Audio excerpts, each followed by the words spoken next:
On a cold morning in New York, the kind where the wind cuts through even the thickest coats, a woman in a tailored suit walked briskly down the steps of her high-rise office building. Her heels clicked against the pavement like a metronome announcing her presence.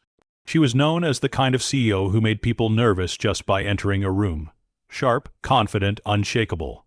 Her name was Victoria Hale, a woman who had built her empire from nothing but sheer will and an iron-hard attitude. People admired her success, but they also whispered about her arrogance. To Victoria, kindness was a luxury she had no time for. At the corner, near the warmth of a subway vent, a man sat hunched against the wall.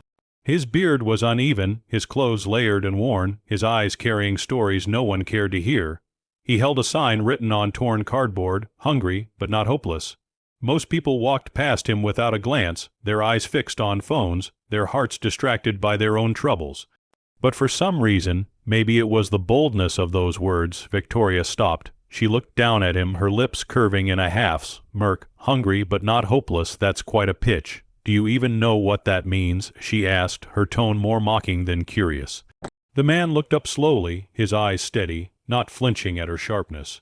It means I haven't given up. Not yet. Something about his calm unnerved her. In her world, confidence came wrapped in designer clothes and flawless presentations, not in ragged jackets on a freezing sidewalk. So she threw out a challenge, half as a joke, half as a test of her own amusement. All right then, she said, write me a business plan. If it's good enough, I'll invest. A few passers-by glanced at them, some chuckling, thinking she was taunting him. But the man didn't laugh. He nodded once, as if she had handed him the very chance he'd been waiting for. My name's Daniel, he said quietly. Give me a pen and some paper. Victoria blinked. She hadn't expected him to take her seriously. But something about the steadiness in his voice made her hand over a sleek notepad from her leather bag, along with a pen that cost more than his entire wardrobe. She expected him to scribble nonsense. Instead, he leaned forward, shielding the pages from the wind, and began to write. Minutes turned into an hour. Victoria, strangely curious, stayed nearby, sipping her coffee as she watched this homeless man's hand move swiftly across the paper. There was a rhythm to it, an order. He paused only to think, tapping the pen against his lip before writing again with purpose. Finally, he looked up and handed the notepad back to her. Here, he said. Skeptical, Victoria began to skim the pages. But as her eyes moved down the lines, her expression changed. His plan wasn't just coherent. It was brilliant. He outlined a sustainable, low-cost business model for a mobile food service that not only provided affordable meals to low-income neighborhoods, but also created jobs for people trying to get back on their feet. The financial breakdowns were sharp, the vision was clear. He had even anticipated risks and solutions.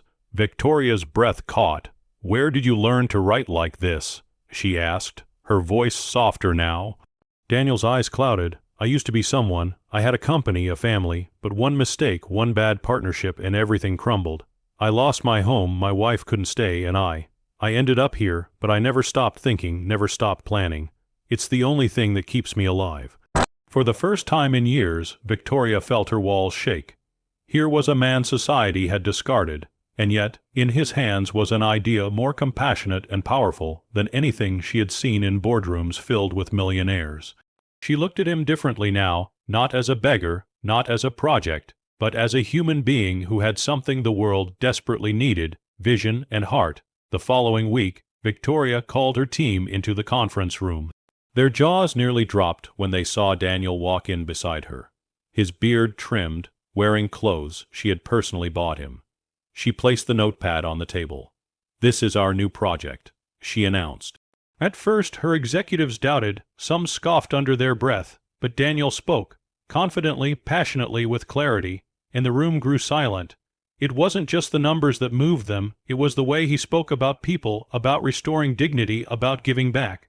He didn't just see profit, he saw lives. Months later, food trucks rolled out across the city under a program they named New Hope Meals. They weren't just serving food, they were serving second chances. Homeless men and women found work there. Families could afford healthy meals again.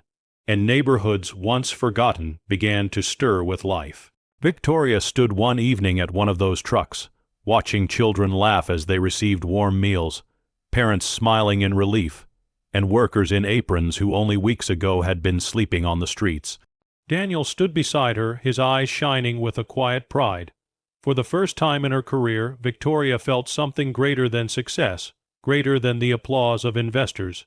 She felt human. And she knew that, somehow, this man she had once mocked had given her back a piece of herself she didn't even realize was missing. And as the city lights glowed against the night sky, the one, Surrogate CEO and the once homeless visionary stood side by side, watching a dream they had built together change lives, one meal at a time.